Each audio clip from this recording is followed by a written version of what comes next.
நேற்று மேடையில் பேசிட்டு இருக்கும் போதே சீமான் ஏதோ சடனாக கோவப்பட்டு கீழே இறங்கி வந்து ஒருத்தர் அடிச்சாரு.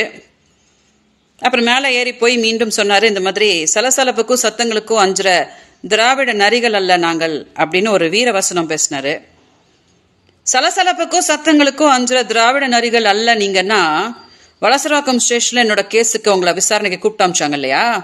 அப்போ இதே மாதிரி வீரமாக போய் அதை என்னன்னு தனியாக ஃபேஸ் பண்ணியிருந்துருக்கணும். அதை விட்டுட்டு ஆடியோ மெசேஜ் போட்டு, தம்பிங்களா நாளைக்கு அண்ணனை விசாரணைக்கு கூப்பிட்டுருக்காங்க, எல்லாரும் வந்துருங்க அப்படின்னு சொன்னீங்களே, அது என்ன? அதுக்கும் இந்த வீரவசனுக்கும் செட் ஆக மாட்டேங்குது. சலசலப்புக்கும் சத்தங்களுக்கும் அஞ்சுற திராவிட நரிகள் நீங்கள் இல்லைன்னா, தமிழ்நாடு காவல்துறை அவங்களை விசாரணைக்கு கூப்பிட்ட போது வீரமாக போய் என்னன்னு ஃபேஸ் பண்ணியிருக்கணும் இல்லையா?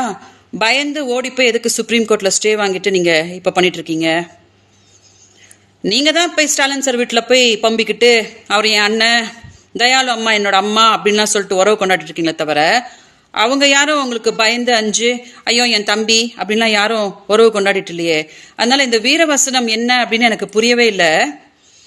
பார்த்துட்டு இருக்கவங்களுக்கு யாருக்காவது அந்த வீரவசனம் என்ன, அப்போ இதென்ன அப்படின்னு புரிஞ்சிச்சு அப்படின்னா எனக்கு கொஞ்சம் சொல்றீங்களா?